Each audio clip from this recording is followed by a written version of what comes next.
Hello Goobers, it's me, your favorite Goober, and I had an attempt at making this video where my brain was not working, but luckily I am now more coherent and I can explain myself.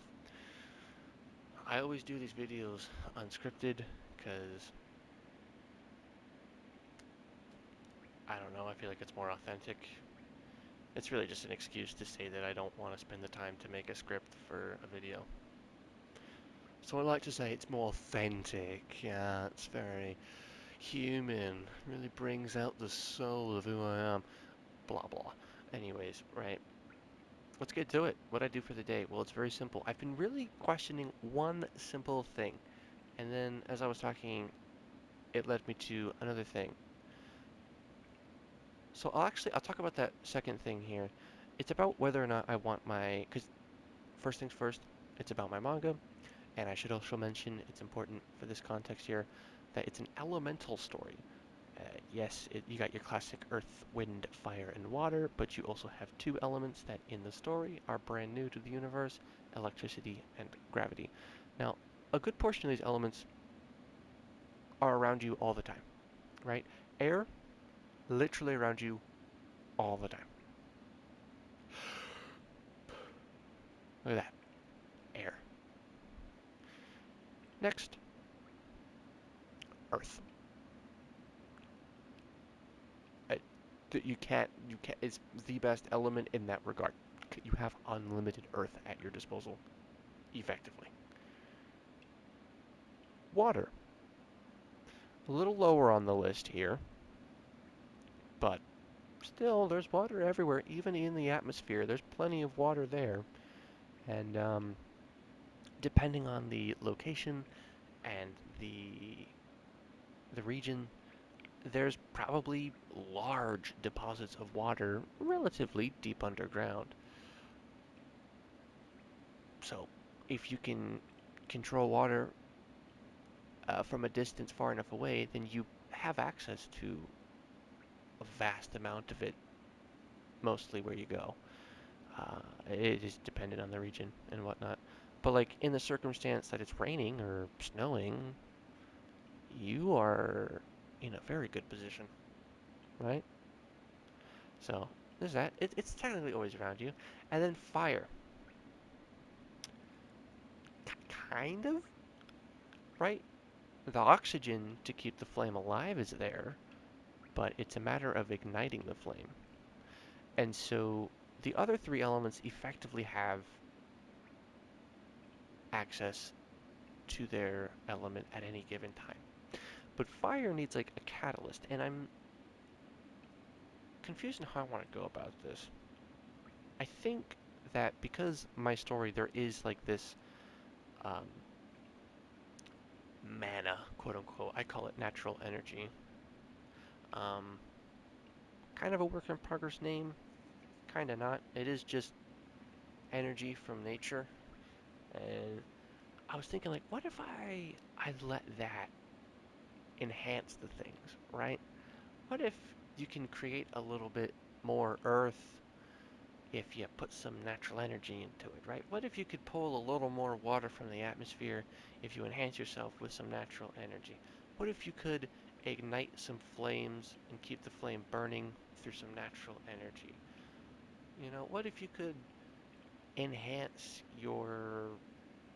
It's kind of hard to explain natural energy with like air, but for the alternate like subtype of air, which is sound, maybe you could, I don't know, enhance it to the point where it becomes so loud that it's just a shockwave, and you can use natural energy to help you reach that point. It's a real thing, by the way. I think it's like over, what is it, 300, 500 decibels? It becomes a shockwave.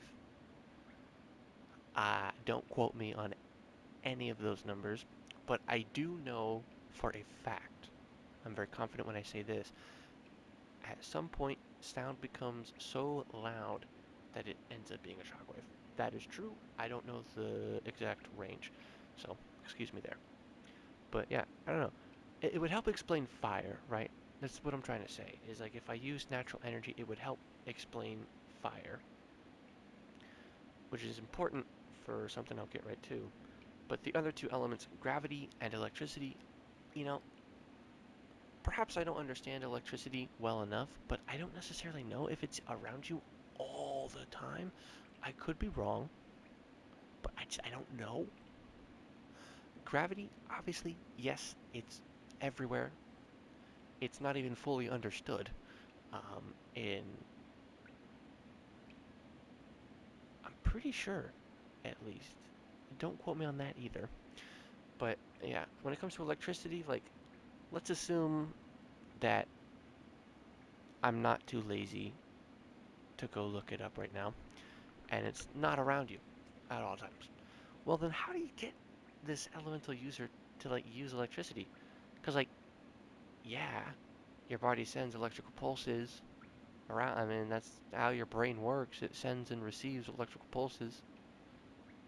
Maybe, the natural energy enhances that aspect and allows you to generate electricity from your body, kind of like an eel. Okay, you know what? Bear with me as I look up how an eel generates electricity. Nope, that's bombardier beetles. We'll get to that. How do eels produce? How do eels produce electricity? Let's find out. Specialized organs called electrocytes, which are stacked like batteries to create a large voltage. These organs pump positive ions out of the cells to create an electrical potential and then flood the cells with these ions all at once. When the eel sends a signal to the organs, the sudden influx of ions generates a powerful electric discharge for hunting, defense, communication, and navigation. Navigation? Interesting. This is the AI overview. We don't like AI, but it's gotten better. It's a good start. So, as a quick little search, interesting. So, it's specialized organs. Maybe something similar could happen with the humans where they create their own, what was it, amperage or voltage? I'm not an electrical engineer, so I don't have the education to confidently state that.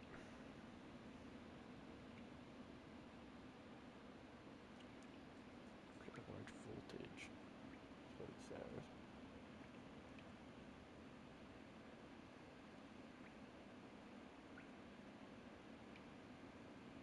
Huh, they're like a tiny battery. That's so cool. Okay, all right. Maybe something similar can happen within, the humans. Maybe electricity isn't as hard to explain if we take this concept of natural energy, lets you get a little more than you normally would, right? And it's for the sake of the story, right? It's not about the fact that the water user is literally spawning water out of nowhere. They're just enhancing the amount of water they can get through natural energy, right? Uh, kind of making this natural energy act as, I don't know if I want to use this, but in this scenario, it could act as a resource that you can use to create your element, and if you are born with the water affinity, then you'll turn natural energy into water. There we go. I like that. I kind of like that. Because then it explains everything you need, and it's good. And I'm not limited by location or anything like that, which on one hand could be a bad thing, but it could also be a good thing. Depends on perspective. Limitations create stakes, and stakes make things more interesting. I think interesting is just the best word to use here. So there's that to keep in mind. But, maybe to kind of walk back with this idea, instead of just allowing there to be this theoretical infinite resource of natural energy, maybe it's straining. Maybe you can't create too much. Maybe it's a skill issue, an efficiency issue. Maybe there is reasons that there's less natural energy in a given region, or, you know, something. Maybe the collective use of natural energy in a given area reduces the amount you have access to, which then creates those stakes. There's ways to work with this system and still create those stakes. So actually, you've just witnessed me make something new. So that's fun. Which then explains the next thing I wanted to talk about. Oh my god, I remembered. I'm having a good day right now. Okay, so I mentioned bombardier beetles. Why is that? Well, the main thing I wanted to mention today before I went on that little rant beforehand was the fact that I think I'm going to use magical creatures and insects and stuff like that in my story. I think it'll just be more fun. And I want to do my best to explain how these creatures work, their, oh, never mind, I'm forgetting the word. What is it? Biology? I think is the right word. And I want to explain that as accurately as I can to like how science would, but like it's a fictional story. It is fantasy and it's supposed to be fun.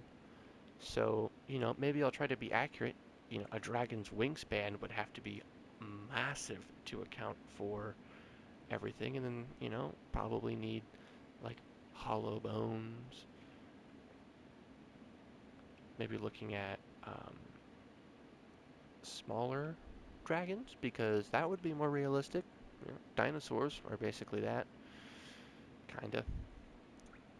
But fire-breathing dragon, the traditional, probably English dragon that you picture when you think of a dragon, um, like that could be made real, and I think that'd be really fun, you know. And then I could just say, well, this natural energy. This sounds like Monster Hunter, because I'm pretty sure this is what it is in Monster Hunter. They use like no, but it's only elder dragons. That wouldn't explain other fire-breathing monsters. Well, they have like a flame sack, and like they can, I don't know. In this example for the dragon, though, right? If we use this whole natural energy can create these elements, then this dragon would be like a flame monster. And no, it would just be an animal. It'd be a flame animal. Dragons aren't inherently monsters. They're just doing their thing, all right? You wouldn't call a bear a monster for being a bear, right? Let's respect our ecology here. They'd have like this flame sack that could help them breathe fire, right? They would use natural energy and they could breathe the fire out. Boom, just like that. Could be fun to have dragons in my story. Spiritually, there's a dragon. Well, it's kind of like a serpent. It's based off of a moon-eating dragon, even though it's not necessarily, it's not the traditional dragon, but it's called a dragon. And it'll be called a dragon in my story. It's kind of based off of a traditional Chinese dragon. I like to call them little noodly boys, because they look like a noodle. I don't know. I think they look fun. But, anyways, right, like I want to have stuff like that. And I was mentioning like a bombardier beetle on my last attempt at making this video, and I was like, what if I, you know, kind of had like this beetle, like kind of like a dung beetle, but instead it was like an earth elemental, and it's called like a boulder beetle. And I was like, really pushing the pen with creativity here, but it's a small concept, it's a small idea, right? And it's like, maybe it's a larger bug that kind of creates the boulder. I don't know why dung beetles roll up poop. I think, is it their food or is it, I won't go down that research rabbit hole right now. All I know is they roll up balls of dung and they use it for whatever purpose they need it for. A boulder beetle, same situation. This one is just naturally attuned to the earth element and it makes little boulders. And then I was like, okay, have you guys heard of the bombardier beetle? Now, luckily, I went on a research rabbit hole for bombardier beetles and they're fucking sick. Alright, they're dope. They have chemical compounds stored in separate sacs that they then release into a chamber with a catalyst that they used to create an exothermic reaction, and then they projectile like spew this nearly boiling acid. What was it? 100 degrees Celsius and 212 degrees Fahrenheit. Holy moly! Like, this is in real life. It said there's like over 200 species of them. This is insane. These bugs are dope. I first learned about them by playing the game Grounded, which is a fun little game. It's where you're a kid in a backyard trying to survive against a bunch of bugs. That is the lamest description of the game. It's a lot cooler. Look into it. It's a nice little survival game. I think it's worth playing. And they're currently working on a second game. It's in early access, um, but it's available like right now. You can go buy it on Xbox. I don't have an Xbox, so unfortunately I won't be able to play Grounded 2 for quite a while, but it's all good. That aside, all right, let's refocus here. Um, I've been very much intrigued by these beetles, and it inspired me to like, what if there was this little ecosystem that was like a little bubble, and for this example, this ecosystem um, is based around like a giant oil deposit, and it's like a flammable oil, and it'll be important, right? This oil could then, you know, be significant enough that an ecosystem forms around it, and one of the creatures in this ecosystem could be a beetle that takes the oil, stores it in its body, and like a bombardier beetle, would spew it out and ignite the oil as a defense mechanism, right? It'd be like a flame dung beetle, not dung beetle, bombardier beetle. Getting my bugs mixed up, and I think that could be really fun. And then, as you heard me develop earlier, the idea that this natural energy can create this element. Um, in that case, this beetle could naturally just create a flame and ignite the oil. I still think regular bombardier beetles are cooler than my idea, but it's fun to think about like the environment that these creatures would be a part of, and then like you have what we know as like regular ecology. I think that's the right word. What we know is no, it's the right word, as like regular ecology, and then like we've got scientific explanations for basically everything, because that's what you get when you're 300,000 years of human experience and knowledge. And so, like, what if I just took that and expanded upon it and looked into how I could incorporate these more mystical environments because these creatures have access to powers. What would what would change if a frog could jump 50 feet by air bursting itself off the ground during its leap and increasing its jump height? Would they need a long tongue, or would they just be fast enough to snatch things through their wicked fast jump? It's kind of interesting to think about that, right? And then, I don't know, imagine like I'm trying to think of one for every element, which means water is next. I think it could be interesting seeing like in a desert, maybe like a lizard that could, maybe not a lizard, well, some kind of reptile in a desert could be interesting, where it creates water, and maybe it does that to cool itself down. Maybe that's why it needs to cool down. But a byproduct of it creating these pools of water is it like creates drinkable water for other creatures, and then you know baths as well for other creatures to cool down if that's what they need.